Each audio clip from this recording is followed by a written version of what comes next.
संतोष के विजयी बनैहा।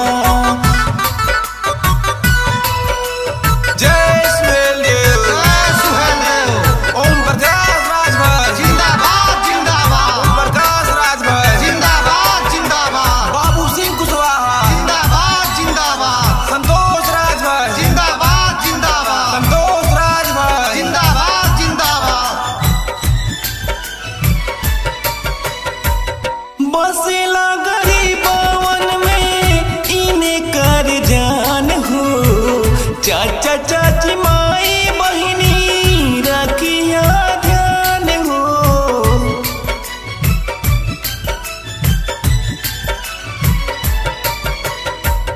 बसेला गरीबवन में इने कर जान हो, चाचा चाची माई बहिनी रखिया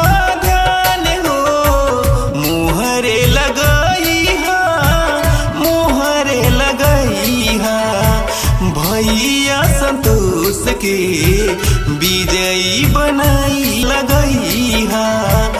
भैया संतोष के विजयी बनैहा। भैया संतोष के विजयी बनैहा।